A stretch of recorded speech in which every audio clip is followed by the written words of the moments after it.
একসময় রিকশা চালানো ছিল কঠিন পরিশ্রমের কাজ, কিন্তু প্রযুক্তির বদলে এখন ব্যাটারি চালিত অটোরিকশা শহরের অলিগলি থেকে প্রধান সড়কে ছড়িয়ে পড়েছে। প্রশিক্ষণ ছাড়াই অনেক চালক স্টিয়ারিং হাতে নেওয়ায় সড়কে বাড়ছে দুর্ঘটনা, বিশৃঙ্খলা ও যানজট।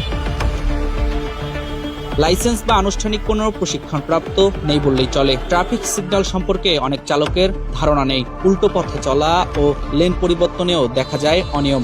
গতি বেশি হলেও ব্রেকিং সিস্টেম অনেক দুর্বল, ফলে হঠাৎ দুর্ঘটনায় নিয়ন্ত্রণ হারাচ্ছে চালকরা। মেনটেন করি না, এগুলো মেনটেন করি না আমরা, ভাই আছে না উল্টা পাল্টা যাই, বুঝে বাপ দাদার জমিদারি জান প্যাটের দায় তো করাই লাগবে। এই গাড়ি চালাতে পারেন? জি, ওনার মুরব্বী মানুষ, অসুস্থ মানুষ তো, অসুস্থ মানুষ তো, ওই জন্য আমার বলছে যে উনি এদিক দিয়ে শর্টকাট হবে, এই জন্য সামনে চলে। এটা তো সরকার আনছে, চায়নাতে ইম্পোর্ট করে, এটা তো আমরা আনিনি, এটা সরকার আনছে দিকে তো আমরা এটা বানায় তৈরি করে এটা চালাই বেলাইছি। চালকদের মধ্যে রয়েছে মিশ্র প্রতিক্রিয়া। কেউ বলছেন এটি জীবিকার সহজ পথ, আবার কেউ বলছেন নিরাপত্তা ঝুঁকি বাড়ছে। তেল খরচ, গ্যাস খরচ তো মনে করেন কি আমাদের জন্য অনেক কিছু, বুঝছেন না স্যার?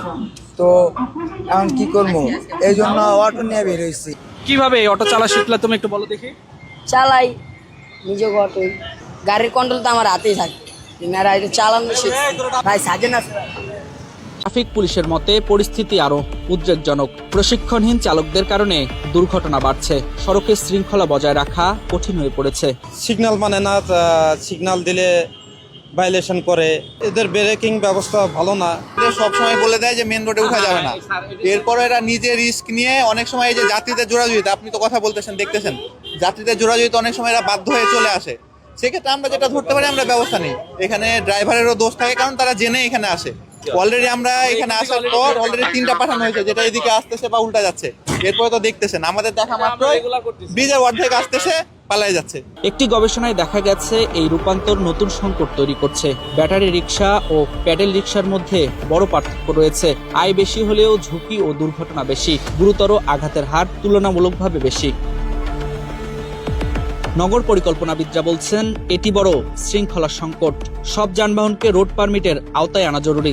চালকদের প্রশিক্ষণ বাধ্যতামূলক করা প্রয়োজন। কঠোর আইন প্রয়োগ ছাড়া সমাধান সম্ভব নয়। যে কোনো একটি যানবাহনকে আপনি যদি কোনো ড্রাইভিং লাইসেন্স ছাড়া চালক, কোনো ধরনের ফিটনেস ছাড়া বাহন এবং কোনো রোড পারমিট ছাড়াই অনুমোদন দিয়ে দেন, তাহলে চরমভাবে বিশৃঙ্খলা সৃষ্টির জন্য আর কোনো উপাত্তর প্রয়োজন নেই। আমরা কোনোভাবেই কোনো ধরনের গোষ্ঠীকে তার কর্মজীবন পরিচালনার জন্য অবৈধ কার্যক্রমে লিপ্ত হতে দিতে পারি না। রাষ্ট্র সেটা কখনোই পারে না। পেটের দায়ে স্টিয়ারিং হাতে নেওয়া অনেকেই জানে না নিয়ম, ফলে জীবিকার চাকা যেমন ঘুরছে তেমনই বাড়ছে দুর্ঘটনাও। এখন দেখার বিষয় কর্তৃপক্ষ কবে আনবে কার্যকর নিয়ন্ত্রণ ব্যবস্থা।